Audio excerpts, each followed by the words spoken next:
she cried. "Please, don't kick me. I'm already hurt." The entire restaurant froze. Then a chair scraped the marble, slow, deliberate, and every soul in that room turned toward the shadowed booth where a man in a charcoal suit was rising. When his eyes met hers, something ancient and dangerous shifted in the air, and the man about to hurt her realized too late who he'd just touched.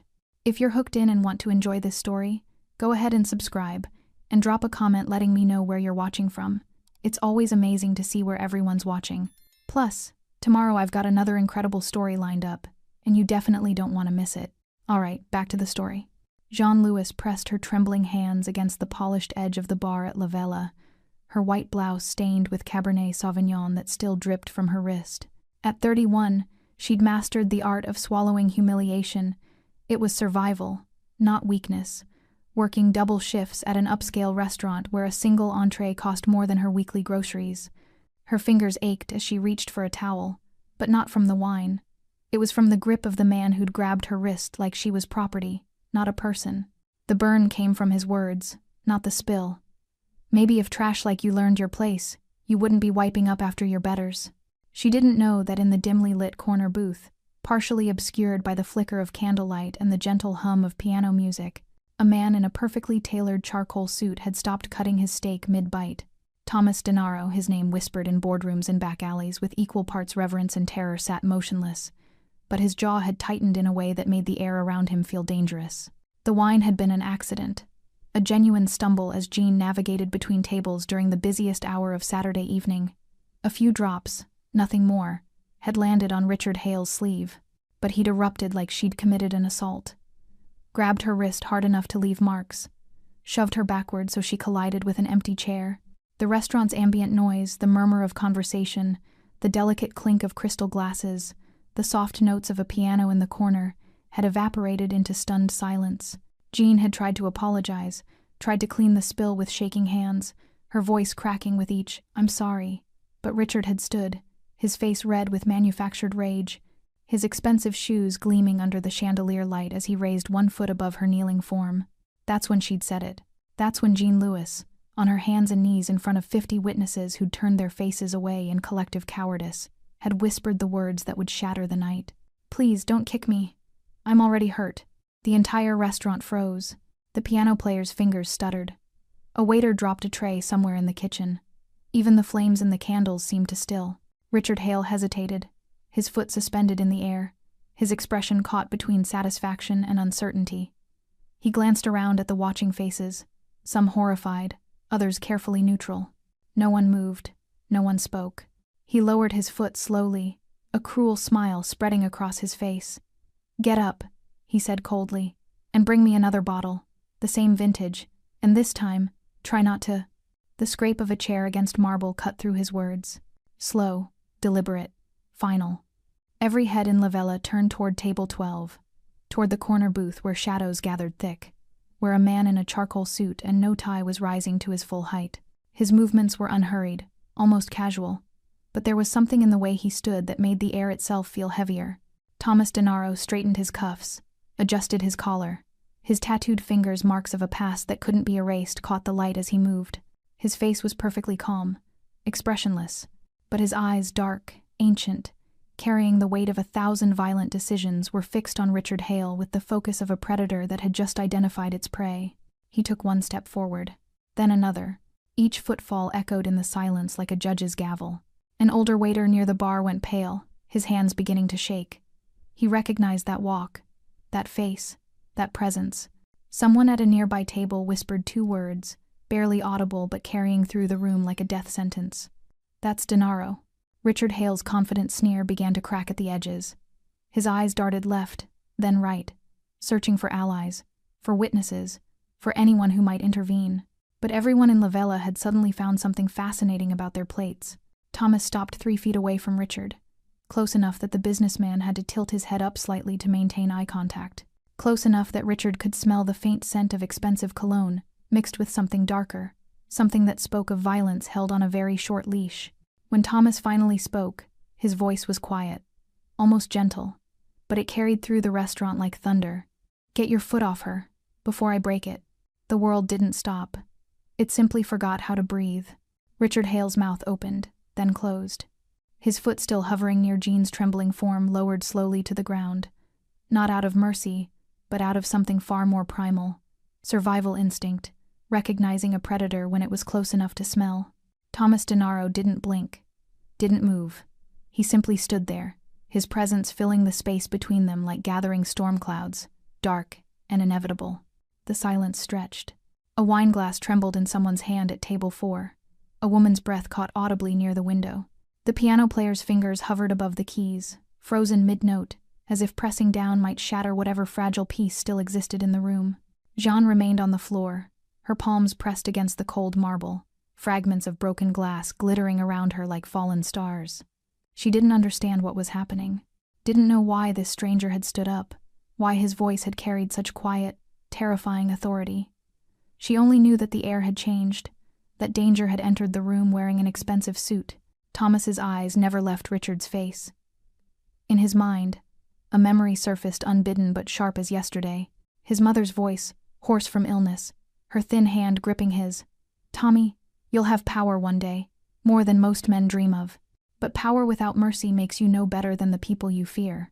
Promise me you'll remember the difference." He'd been 17. She died 2 weeks later. That promise had been the first rule of the empire he'd built. Never touch the innocent. It was a rule his enforcers knew by heart, a line drawn in blood that even his enemies respected. Because Thomas DeNaro kept his word whether that word was a promise or a threat, and Richard Hale had just crossed that line in front of him. "I said," Thomas repeated, his voice dropping even lower, each word measured and deliberate. "Get your foot off her." Richard's face flushed. She spilled wine on a $3,000 suit. She should..." "Should what?" Thomas interrupted. The interruption was soft, almost conversational, which made it infinitely more dangerous. "Should beg? Should kneel while you decide whether to show mercy?" He tilted his head slightly, studying Richard like a specimen. "Is that what makes you feel like a man?" The businessman's bravado was crumbling in real time. His eyes darted toward the exit, calculating distance. But Thomas's 2 associates, men who'd been sitting quietly at separate tables, dressed like ordinary diners, had already stood and positioned themselves near the door. Not blocking it. Not yet. Just present. Thomas took 1 step closer, and Richard instinctively stepped back, his expensive shoes crunching on broken glass. "Do you know who I am?" Richard tried, his voice climbing an octave. "I have lawyers. You have nothing I care about," Thomas said simply. Then he did something that made every witness in that restaurant lean forward slightly, drawn by the unexpected gentleness of it. He knelt. His charcoal suit touched the floor where wine and water pooled. His tattooed hand, the same hand that had signed orders that made grown men disappear, extended toward Jean, with his palm up, open, offering. "No one touches you again," he murmured. His words meant only for her. Jean stared at his hand, then up at his face. This close, she could see the faint scar along his jawline, the silver threaded through his dark hair at the temples, the eyes that held both darkness and something achingly human. She didn't know whether to take his hand or run from it, but her body, exhausted and humiliated, made the choice for her. Her trembling fingers touched his palm. His hand closed around hers, firm but careful, as if he understood exactly how fragile she felt in this moment. He helped her rise slowly, steadying her when her legs wobbled, his other hand briefly touching her elbow to keep her upright. When she was standing, when she'd found her balance, Thomas released her and turned back to Richard Hale. The transformation was instant. The gentleness vanished. His expression hardened into something ancient and unforgiving. "Apologies, Thomas said. Richard's face went from pale to scarlet. "For what?" Thomas's eyes narrowed. "For forgetting what it means to be human." The restaurant held its breath. Richard Hale's mouth opened, but no sound came out. His eyes darted frantically around the room, searching for allies, for witnesses who might testify to the absurdity of this demand. But every face in La Vela had turned away, suddenly fascinated by their cooling meals, their half-empty wine glasses, the intricate pattern of the tablecloths. "I don't," Richard began, his voice cracking. "This is ridiculous. I'm not going to." Thomas didn't raise his voice. Didn't need to. He simply took 1 step closer, eliminating what little space remained between them, and the temperature in the room seemed to drop 10 degrees. "Say it," Thomas whispered. But somehow, everyone heard. The seconds stretched like hours. Jean stood frozen beside them, her hand still tingling where his touch had been rough calluses and old scars, but surprising warmth. She wanted to tell him it was okay, that she didn't need this, that she just wanted to disappear into the kitchen and pretend this night had never happened. But when she opened her mouth, no words came, because part of her, a part she'd buried under years of swallowed pride and quiet endurance, did need this, needed to hear that what had happened to her was wrong, needed someone to see her as more than just collateral damage in Richard Hale's performance of power. Richard's face had gone from scarlet to ash gray. His hands trembled at his sides. When he finally spoke, the words tumbled out broken and small. I'm sorry. I shouldn't have. I apologize. The apology was directed at the floor, barely audible. To her, Thomas said softly. Look at her when you speak. Richard's eyes lifted, meeting Jean's for the first time that night, really meeting them, seeing her as a person instead of a function. And in that moment, Jean saw something she hadn't expected. Genuine fear. Not of Thomas, though that was certainly there, but fear of what he'd become, what he'd revealed about himself in front of all these witnesses. I'm sorry, Richard said again, his voice steadier this time, his gaze holding hers. For everything. I was wrong. Jean nodded once, unable to trust her voice, unable to process the surreal reversal of this moment. Minutes ago, she'd been on the floor, begging not to be kicked. Now, a man who terrified her was apologizing while another man, a stranger, stood beside her like an avenging angel in a charcoal suit. Thomas studied Richard for a long moment, then nodded almost imperceptibly. His two associates materialized from their positions, flanking Richard without touching him. These gentlemen will help you find the exit, Thomas said calmly. Your tab has been covered. You won't be returning to La Vela. It wasn't a request. Richard understood that immediately. He glanced once more at Jean, something that might have been shame flickering across his face, then allowed himself to be escorted toward the door. His exit was silent except for the soft fall of his footsteps on marble, each step an erasure of his presence from this space. The door closed behind them with a gentle click that echoed like a gunshot. For 3 heartbeats, no one moved. Then Thomas turned to face the restaurant, his voice carrying clearly. Dinner is on me tonight.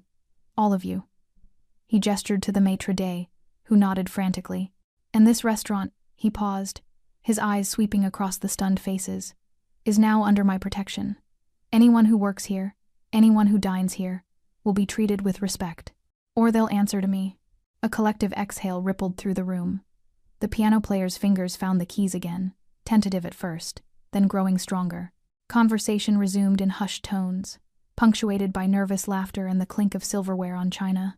Thomas turned back to Jean, his expression softening in a way that seemed almost painful for him, as if gentleness required more effort than violence ever had.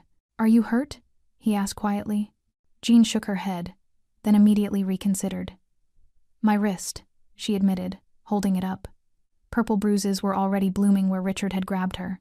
Thomas's jaw tightened, but his touch remained gentle as he examined the injury without making contact. Ice it tonight. If it's still swollen tomorrow, see a doctor. Send me the bill. I don't even know who you are, Jean whispered. Something flickered in his dark eyes, amusement maybe, or sadness.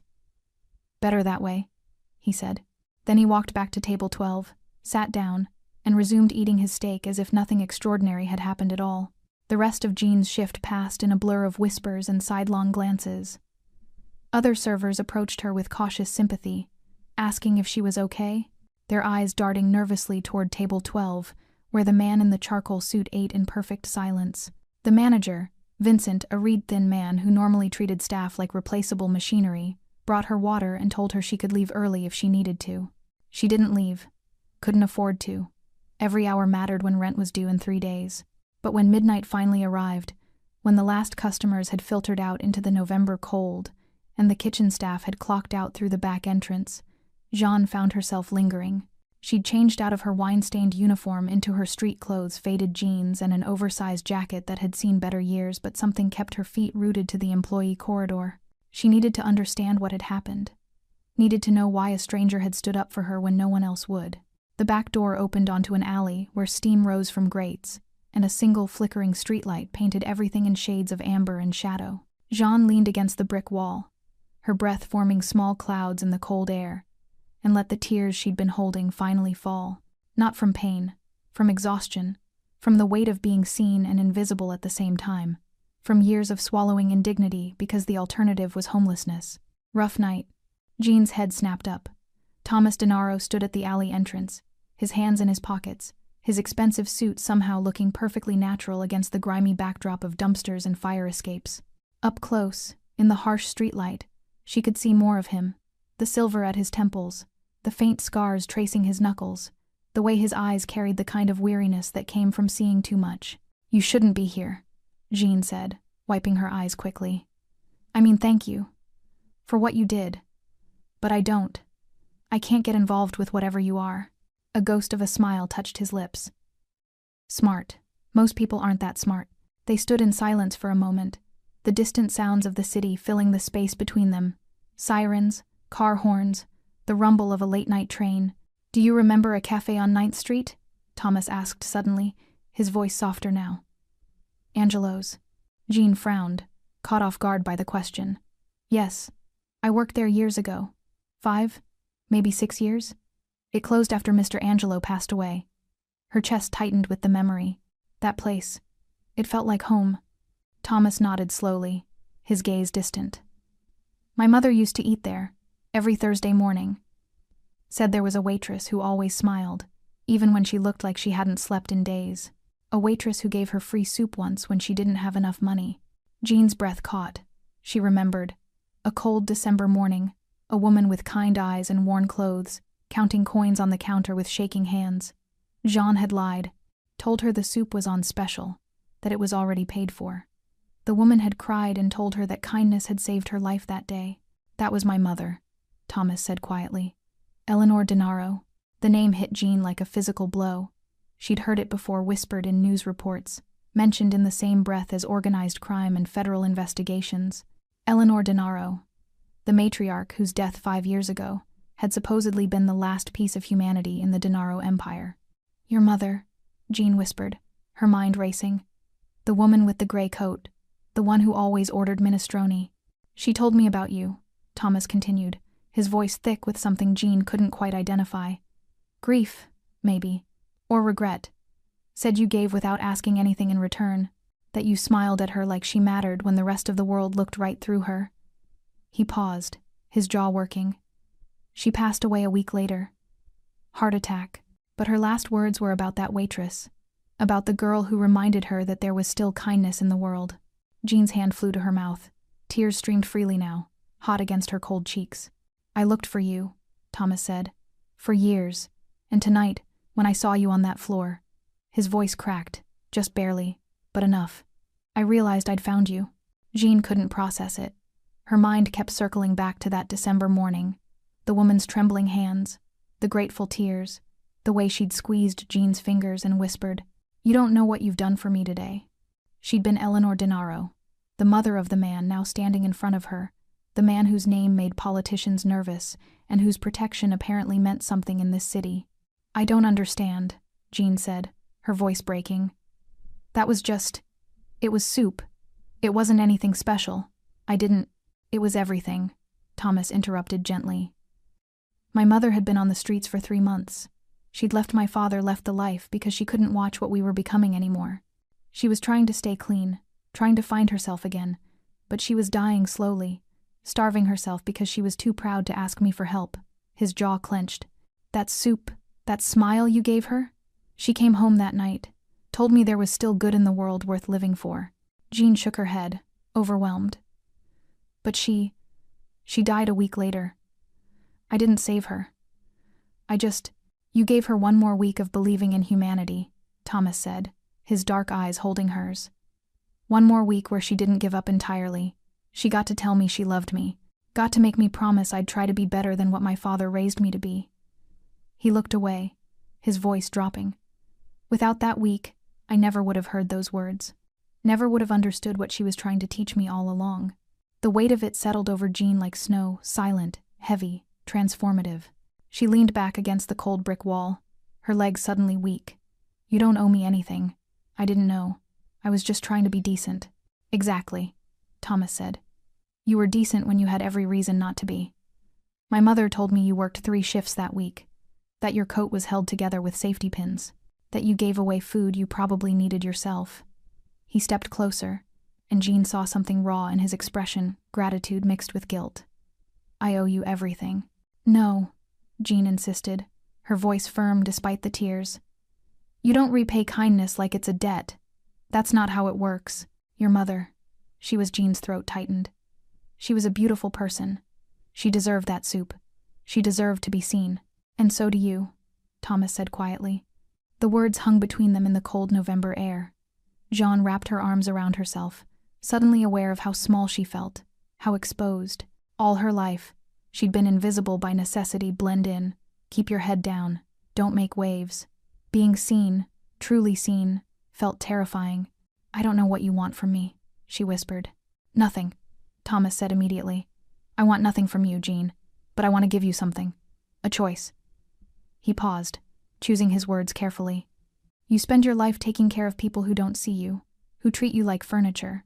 I watched it for 3 weeks, the way they snap their fingers, the way they speak over you, the way they leave exact change like you should be grateful for scraps. Jean flinched at the accuracy of it.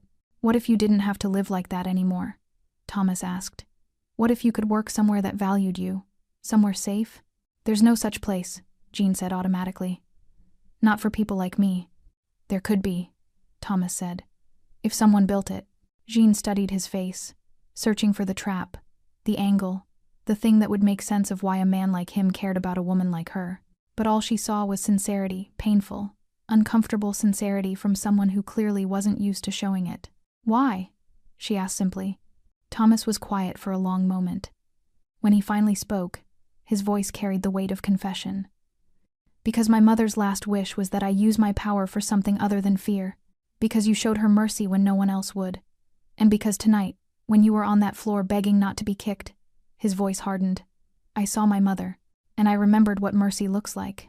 If this moment hit you in the chest, if you believe kindness still matters in a cruel world, don't scroll. Subscribe right now, before the world makes you forget how it feels. The video went viral within 18 hours. Someone at La Vela had filmed the confrontation's shaky phone footage that captured the moment Thomas Denaro stood up, the way Richard Hale's face had drained of color, Jean's whispered plea echoing through the restaurant's stunned silence. By Monday morning, it had 3 million views.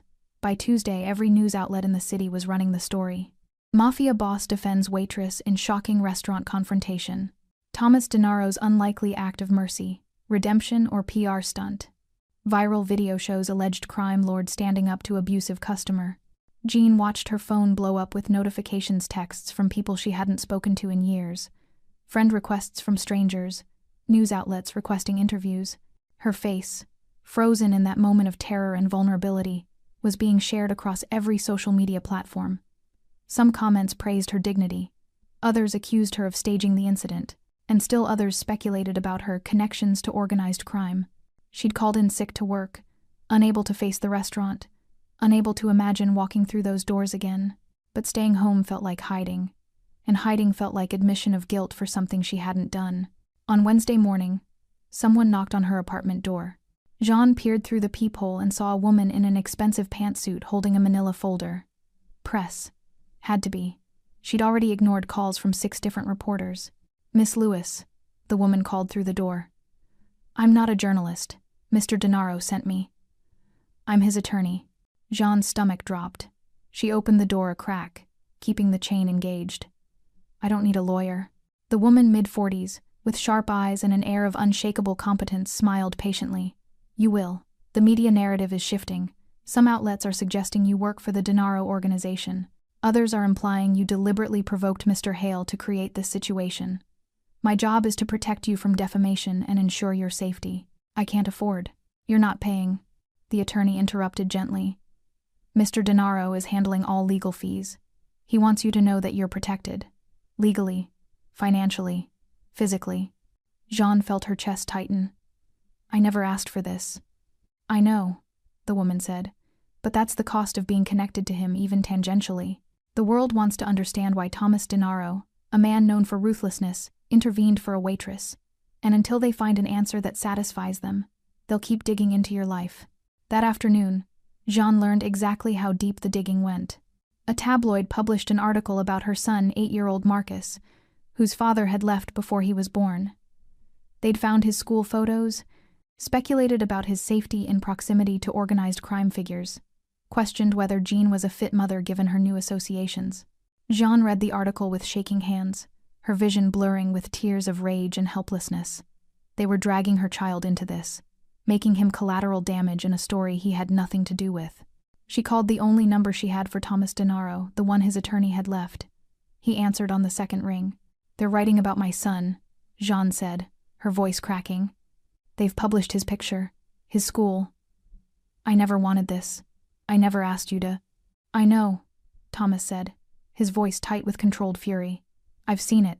It's being handled." "Handled how?" Jean demanded. "You can't threaten journalists. You can't make this disappear. I'm not part of your world. I don't want this protection if it means my son becomes a target." Silence on the other end. Then, "Meet me. Tonight. Same place as before." "I can't keep." "Jean," Thomas interrupted, and something in his tone made her pause. "I understand your fear, but running from this won't protect Marcus. The story exists now. The only way through is forward. Trust me." "I don't trust you," Jean said honestly. "I don't even know you." "Then let me give you a reason to," Thomas replied. "One meeting. If you still want me gone from your life after that, I disappear. You'll never hear from me again. But let me show you what I'm offering before you refuse it." Jean closed her eyes, thinking of Marcus, of the leaked photos, of the reporters who might show up at his school, of the life she'd worked so hard to build now crumbling around her. "Where?" she whispered. "La Vela. 9 o'clock. The restaurant is closed tonight. Just us." La Vela looked different in darkness. The chandelier lights were dimmed to a soft glow, casting long shadows across empty tables draped in white linen. No piano music, no murmur of conversation, just silence and the distant hum of the city through triple-paned windows. Jean stood in the entrance, her hand still on the door handle, every instinct screaming at her to leave. But Thomas sat at table 12, his usual corner booth, 2 espresso cups waiting on the table, steam rising in delicate spirals. "Thank you for coming," he said, rising as she approached. The gesture felt oddly old-fashioned, almost courtly. Jean sat across from him, her jacket still on, her purse clutched in her lap like a shield. "You said you'd explain. So explain." Thomas pushed one of the espresso cups toward her. "The owner of La Vela is selling. He's 73, his children want nothing to do with the restaurant business, and the building's lease is up for renewal in 60 days. He paused, watching her reaction. "I'm buying it." Jean blinked. "Why are you telling me this?" "Because I want you to run it." The words hung in the air like smoke. Jean laughed a sharp, disbelieving sound. "Run it? I'm a waitress, not a manager. I don't know anything about it." "You know everything that matters," Thomas interrupted. "You know what it's like to work until your feet bleed, to smile through disrespect, to serve people who treat you like you're invisible." He leaned forward slightly, his dark eyes intense. "You know what this industry does to people like you. That makes you exactly the person who should be running a place that does things differently." Jean shook her head. "This is insane. You can't just hand someone a restaurant because—" "I'm not handing you anything," Thomas said firmly. "You'll work for it, learn the business, prove yourself. But you'll do it somewhere safe, somewhere that pays a living wage, somewhere that treats staff like human beings instead of servants." He paused. "I'm offering you a chance to build something better than what broke you." The words landed like stones in still water, ripples of possibility spreading outward. Jean wanted to refuse immediately, to walk away from this surreal offer and return to the predictable misery of her current life. But she thought of Marcus, of the tabloid photos, of 3 jobs that still didn't cover rent. "What's the catch?" she asked quietly. "The catch," Thomas said, "is that people will assume you're connected to me. They'll call you my associate, my employee, maybe worse. The restaurant will be seen as Denaro-owned even though your name will be on all the paperwork. Some customers won't come because of that association. Others will come precisely because of it." "And you?" Jean asked. "What do you get out of this?" Thomas was quiet for a long moment, his fingers tracing the rim of his espresso cup. "My mother wanted me to use my power for something other than fear. She believed that the empire I built could become something more than what my father made it." He looked up, meeting Jean's eyes. "This is my first attempt at proving she was right." Jean studied his face, the scars, the weariness, the unexpected vulnerability. "Why a restaurant?" Because food is communion, Thomas said simply. It's how families gather, how strangers become friends.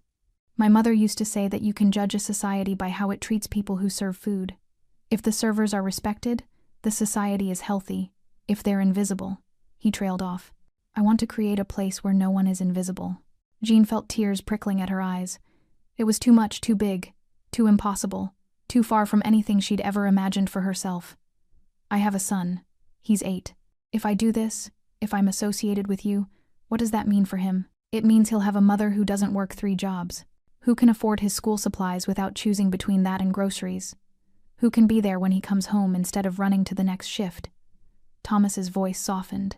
It means he'll see his mother build something instead of just survive. Jean's hands trembled around her cup. And if I say no? Then I disappear from your life, like I promised. The legal fees are covered regardless. You owe me nothing. Thomas met her gaze steadily. But Jean, you'll still be working at places like this, still swallowing indignity, still invisible. And if I say yes? Thomas smiled, a rare, genuine expression that transformed his entire face. Then we change everything. Jean said yes. Not immediately. Not that night in the empty restaurant with Thomas Denaro watching her across the table like a man who'd just offered salvation and expected nothing in return.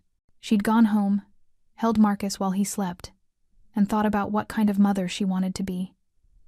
The kind who played it safe and stayed invisible? Or the kind who took a chance on something better, even if it came wrapped in danger? She called Thomas the next morning. I'll do it, but I have conditions. Name them, he'd said. Marcus comes first, always. If this puts him in danger, I walk away. No arguments. Agreed. I run the restaurant my way. You fund it, but you don't control it. The staff, the menu, the culture that's mine. A pause. Then, agreed. And one more thing, Jean had said, her voice stronger now. No illegal activity. I don't care what you do with the rest of your empire. But Eleanor's table, she'd used the name, Thomas suggested, honoring his mother, stays clean. Completely clean. That was always the plan, Thomas had replied, something like respect warming his tone. 3 months passed in a blur of transformation. The restaurant closed for renovations. Jean worked alongside Thomas's project manager, learning the business side while maintaining her dignity. She studied profit margins, supplier contracts, staff management. She interviewed every potential employee herself, prioritizing single mothers, former foster youth, people who'd been chewed up by the service industry and needed a second chance. The restaurant began to take shape, warmer lighting, comfortable booths, an open kitchen where cooks were visible and valued. Jean insisted on a board where customers could pay meals forward, where community mattered more than exclusivity. Thomas visited weekly, always sitting at table 12, always drinking black coffee. He never interfered, never questioned her decisions. He simply watched her build something beautiful from the ashes of her old life. Jean had started to believe that maybe, just maybe, this could work. Then came the night that shattered everything. It was a Tuesday in March, unseasonably cold, when Jean stayed late to review the final menu before the grand reopening scheduled for Friday. The restaurant was dark, except for her office light. She was alone, or thought she was. The first sound was glass breaking, front entrance, then voices, multiple men, speaking in clipped tones that suggested military precision, or worse. Jean's heart hammered against her ribs. She grabbed her phone, but before she could dial, her office door burst open. 3 men in dark clothing. No masks, they didn't need them. The leader, a man with a scar bisecting his left eyebrow, smiled coldly. Jean Lewis, we've been waiting to meet you. What do you want? Jean managed, her voice steadier than she felt. To send Denaro a message, the man said. He's been getting soft, turning legitimate. Some people in our organization think he's forgotten what business he's really in. He stepped closer. You're the reason. His little redemption project. Jean's mind raced. Thomas had warned her this might happen, that rivals would see Eleanor's table as weakness, as something that could be exploited. He'd offered security, guards, protection.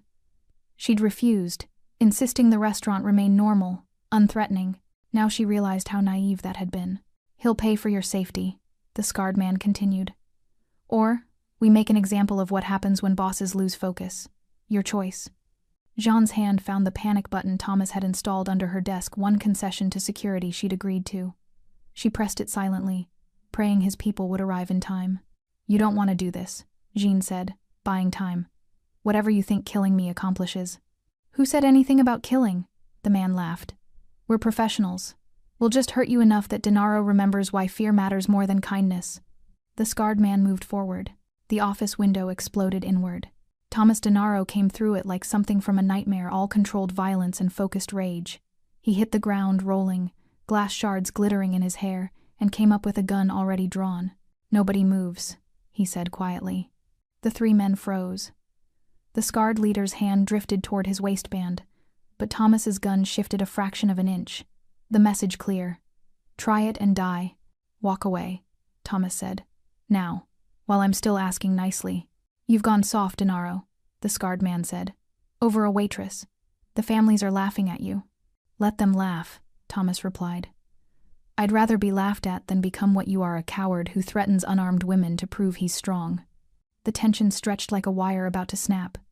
Jean pressed herself against the far wall, her breath coming in short gasps. She could see the calculation in the scarred man's eyes, weighing pride against survival. Then backup arrived, Thomas's enforcers flooding through the broken entrance, weapons drawn, forming a perimeter that made resistance suicidal. The scarred man raised his hand slowly. This isn't over. Yes, Thomas said, his voice carrying absolute finality. It is. Tell whoever sent you that Eleanor's table is untouchable. Anyone who comes here, anyone who threatens the people under this roof, answers to me personally. He stepped closer to the scarred man. And tell them Thomas Denaro hasn't gone soft. He's just learned to pick battles worth fighting. The men were escorted out, not killed, Jean noticed, spared. Another statement about who Thomas was becoming. When they were gone, when the restaurant was secured and police had been paid off to file the report as attempted robbery, Thomas finally lowered his gun. His shoulder was bleeding, he'd been shot entering through the window, Jean realized. The adrenaline had hidden the wound. You're hurt, Jean said, moving toward him. Thomas looked down at his shoulder as if noticing it for the first time. It's nothing. It's not nothing, Jean insisted, her hands trembling as she pressed her cardigan against the wound. You could have died. So could you? Thomas said, his eyes finding hers. I won't let that happen. Ever. Jean looked up at this man, this dangerous, broken, impossible man who'd just thrown himself through a window to save her, who'd been shot protecting a dream that wasn't even his own. Please don't kick me, she whispered, tears streaming down her face. I'm already hurt. But this time, the words meant something different. This time, they were about vulnerability, about letting someone see the pain she usually hid, about trust. Thomas's uninjured arm wrapped around her gently, pulling her close. No one touches you, he murmured against her hair. Not while I'm breathing. If you felt your chest tighten when she repeated those words, don't just feel it and scroll. Subscribe. So stories like this keep reminding the world that compassion still wins. 6 months transformed everything. Eleanor's table opened on a Friday in late spring, with none of the pretension of La Vella but all of its beauty. The interior glowed with warm Edison bulbs and exposed brick, comfortable booths upholstered in deep burgundy, an open kitchen where Jean had hired 3 formerly incarcerated cooks who needed a second chance. The menu featured comfort food elevated with care, her mother's pozole recipe, Thomas's mother's minestrone, dishes that told stories of survival and love. But what made Eleanor's table different wasn't the food or the decor. It was the culture Jean built into its foundation. Every employee started at $22 an hour, unheard of in the industry. Full health care after 30 days, paid sick leave, childcare stipends for parents, a dignity clause in every contract that protected staff from customer abuse. 3 strikes and patrons were permanently banned, no matter how much money they had. The community board Jean had envisioned became the restaurant's heart. Customers could purchase meals for others, sometimes specific people, sometimes anonymous gifts for whoever needed them. Within a month, the board was covered with colored cards, blue for paid-forward meals, gold for thank you notes, red for requests from struggling families. Thomas kept his promise. He funded everything but controlled nothing. His name appeared nowhere in the paperwork. Jean was listed as sole proprietor, though everyone in the city knew the truth. Thomas Denaro's money had built this place. His protection kept it safe. His mother's memory gave it purpose. The opening night was packed. Local press, food critics, curious citizens who wanted to see what a mob-funded social experiment looked like. Jean moved through the dining room in a simple black dress, no longer a uniform but a choice, greeting customers with genuine warmth. She wasn't invisible anymore. She was the architect of something meaningful. Thomas sat at table 12. Of course, always table 12. He wore a dark suit, no tie, his silver-streaked hair catching the light. But tonight, he wasn't alone. Two of his top associates sat with him, men whose faces regularly appeared in federal surveillance photos, now eating minestrone and discussing the Warriors game like suburban dads. Jean approached their table during a quiet moment, her heart full of gratitude and terror in equal measure. "How is everything?" "Perfect," Thomas said simply, his eyes holding hers for a beat longer than necessary. "Your mother would be proud." "Yours too," Jean replied softly. As the night progressed, Jean noticed the diversity of her clientele. Families with young children shared tables with elderly couples. A group of nurses still in scrubs celebrated someone's birthday. Two men in expensive suits sat near a single mother and her teenage son. The restaurant had become what Jean dreamed it could be, a place where humanity mattered more than hierarchy. Around 9 p.m., a woman approached Jean near the kitchen, mid-50s, wearing a threadbare coat, her eyes red-rimmed and cautious. "Excuse me," the woman said quietly. "I saw the board, the one with the meal cards. Is that real? People really pay for strangers?" Jean smiled. "Very real. Are you hungry?" The woman's composure cracked. "I haven't eaten in 2 days. Lost my job last month. Too proud to ask my kids for help. She trailed off, embarrassed. Jean gently guided her to a booth. "What's your name?" "Patricia." "Patricia, tonight you're my guest. Order whatever you'd like. And..." Jean pulled a gold card from her pocket, the kind given to paying it forward donors. "When you're back on your feet, if you want to help someone else the way we're helping you tonight, this is how." Patricia cried into her napkin while Jean ordered her the pozole and fresh bread. When the food arrived, steaming and fragrant, Patricia looked up with tears streaming down her face. "Why are you doing this?" "Because someone once did it for me," Jean said, thinking of Thomas's mother, of a bowl of soup given without expectation, and because everyone deserves to eat with dignity. From table 12, Thomas watched the interaction. His associate, Marco, followed his gaze and chuckled. "You're getting soft, boss. Restaurant charity now?" Thomas didn't look away from Jean. "There are different kinds of power, Marco. The kind that makes people fear you, and the kind that makes people follow you because they believe in what you're building." He finally turned to his associate. "I've had enough fear for one lifetime." By midnight, when the last customer had left and the staff was cleaning up, Jean found Thomas still at table 12, his black coffee long cold. She slid into the booth across from him, exhausted but exhilarated. "Thank you," she said, "for all of this, for believing in something crazy." "It's not crazy," Thomas replied. "It's the sanest thing I've ever done." He paused, studying her face. "You've built something beautiful here, Jean. Something my mother would have loved." "Our mothers," Jean corrected gently. "This belongs to both of them." Thomas nodded, a rare smile softening his features. They sat in comfortable silence, two people bound by tragedy and soup, by violence and mercy, by the strange alchemy that transforms pain into purpose. Outside, the city hummed with its usual chaos. But inside Eleanor's table, in the warm glow of Edison bulbs and the lingering scent of comfort food, something revolutionary was taking root. The radical idea that power could be gentle, that strength could be kind, that monsters could choose to build instead of destroy. And in a corner booth, a former waitress and a mafia boss sat together, silent witnesses to the beautiful, improbable thing they'd created from the ruins of who they used to be. 1 year later, Eleanor's table had become a city landmark. Food critics called it transformative, and a masterclass in hospitality as activism. Local news ran features on Jean's pay-forward board, which had funded over 2,000 free meals. The restaurant employed 37 people, most of them pulled from the margins society had discarded. 3 former servers had been promoted to management. 2 cooks had opened their own food trucks with loans Jean had personally guaranteed. But more than success, Eleanor's table had become a symbol. In a city defined by inequality and ruthless ambition, it represented the possibility of something different. Not charity, but dignity. Not handouts, but hands up. Jean had changed too. The woman who'd once knelt on a restaurant floor begging not to be kicked now walked with quiet authority. She'd been featured in magazines, invited to speak at hospitality conferences, courted by investors wanting to franchise her model. She'd refused them all. Eleanor's table wasn't a brand to be replicated. It was a promise to be protected. Marcus, now 9, sometimes did homework in Jean's office after school. He'd met Thomas dozens of times, always respectful, always kind, treating the boy like he mattered in a way his biological father never had. Marcus had stopped asking why Mr. Thomas always sat at the same table, why people sometimes whispered when he walked in. He just knew that this man made his mom smile in a way she hadn't before. On this particular Tuesday evening, during the quiet hour between lunch and dinner service, a well-dressed businessman entered Eleanor's table. Jean recognized the type immediately: expensive suit, aggressive posture, the air of someone used to being obeyed. He sat at a table near the window and snapped his fingers at a young server named Sophia. "Water. Now. No ice." Sophia, 23, and still learning to navigate customer dynamics, hurried over with a pitcher. Her hands trembled slightly. She'd been homeless 6 months ago, and loud voices still triggered her.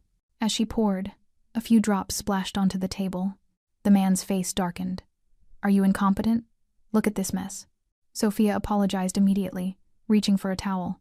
But the man grabbed her wrist, not violently, but firmly enough to stop her movement. "Maybe you should find a job more suited to your skill level." Like nothing, the restaurant went quiet. Jean, who'd been reviewing invoices at the bar, set down her pen. She didn't run to intervene, didn't shout. She simply walked across the dining room with the same calm authority she'd learned from Thomas Denaro, each step deliberate and purposeful. "Sir," Jean said, her voice clear and firm, "we don't treat people that way here." The man looked up, irritation flickering across his face. "I'm a customer." She spilled water on. "She's a human being," Jean interrupted. "And in this restaurant, every human being, staff and customer, deserves respect. You have 2 choices. Apologize to Sophia, or leave." The man laughed, a sharp, ugly sound. "Do you know who I am? I could buy this place." "This place isn't for sale," Jean replied calmly. "And I don't care who you are. Those are still your only 2 options." Silence stretched across the dining room. Other customers watched, some uncomfortable, others leaning forward with anticipation. Sophia stood frozen, her wrist still in the man's grip. From table 12, where he'd been sitting unnoticed until this moment, Thomas Denaro stood. He didn't approach, didn't speak. He simply rose to his full height, his presence filling the room like gathering thunder, his dark eyes fixed on the businessman's hand around Sophia's wrist. The man followed the collective gaze, saw who was watching, and recognition dawned across his face like a cold sunrise. His hand released Sophia's wrist immediately. "I apologize," he stammered, first to Sophia, then to Jean. "I was out of line. I'm sorry." Jean nodded once. "Thank you. Your meal is on the house, but you won't be returning." The man left quickly, his expensive shoes clicking against the hardwood floor, his dignity in tatters. As the door closed behind him, quiet applause rippled through the restaurant. Sophia wiped tears from her eyes, overwhelmed by being defended rather than blamed. Jean squeezed her shoulder gently. "You did nothing wrong. Never apologize for someone else's cruelty." Later, after the dinner rush had ended and the last customers had filtered out into the night, Jean locked the front door and found Thomas still at table 12, his black coffee untouched as always. She slid into the booth across from him, exhaustion and pride warring on her face. "You handled that well," Thomas said. "I learned from the best," Jean replied with a slight smile. Then, more seriously, "Did you see his face? When you stood up? He looked like he'd seen death." "Maybe he had," Thomas said quietly. "A year ago, I would have broken his hand for touching one of mine. Now I just stand up, and that's enough." He met her eyes. "You did that. You changed what my power means." Jean shook her head. "We did that. Your mother started it with a bowl of soup. I continued it with Eleanor's table. You protected it when the world tried to tear it down. It's all of us." Thomas was quiet for a long moment, his fingers tracing patterns on the coffee cup. "I never thought my life could be about something other than fear. But watching you tonight, watching you defend Sophia the way I once defended you," he paused, emotion roughening his voice. "This is what my mother wanted. This is the man she hoped I'd become." Jean reached across the table, her hand covering those scarred, tattooed fingers that had ordered violence but had also lifted her from the floor with unexpected gentleness. "You became him. she said softly. You just needed someone to believe it was possible. Outside Eleanor's table, the city continued its endless rhythm, sirens and laughter, ambition and desperation, cruelty and unexpected mercy all tangled together. But inside, in the warm glow of a restaurant, built on the radical premise that every person deserves dignity, two people sat in comfortable silence. A waitress who'd learned to use her voice. A mafia boss who'd learned to temper his power with compassion. Both of them proof that transformation was possible. That one moment of connection could ripple outward and change everything. Jean looked out at the dining room, at the pay-forward board covered in colored cards, at the staff cleaning tables with pride instead of resignation, at the empty chair where Patricia now sat every Tuesday for the weekly community dinner Jean had started. And she thought about Richard Hale's cruel words that night a year ago, about being trash that needed to learn her place. She'd learned her place, all right. It was right here. Building something that proved kindness wasn't weakness, that mercy wasn't soft, that sometimes the monsters we fear are the only ones willing to defend what's right. Jean whispered to herself, the words both memory and manifesto. Sometimes the people the world calls dangerous are just the ones brave enough to protect what's sacred. Thomas heard her, and his rare smile returned, the one that transformed his entire face, that made him look less like a mafia boss and more like a man who'd finally found his purpose. What are you thinking about? Jean asked. My mother, Thomas said. And how she'd love that you turned a bowl of soup into a revolution. Jean laughed softly. It's not a revolution. It's just dinner. Same thing, Thomas replied. When you do it right. They sat together as the city lights glittered beyond the windows, as the last candles flickered and died, as Eleanor's table settled into the peaceful quiet of a place that had fulfilled its purpose for another day. And somewhere, in whatever place good mothers go when they leave this world, Eleanor Denaro smiled. Thanks for sticking with this story till the end. If you enjoyed it, you're going to love the next one. It's packed with unexpected turns and heartfelt moments. Click the image on your screen to keep the journey going, and make sure to hit subscribe for more amazing stories. Drop a comment and rate this story from 1 to 10. I can't wait to see what you think.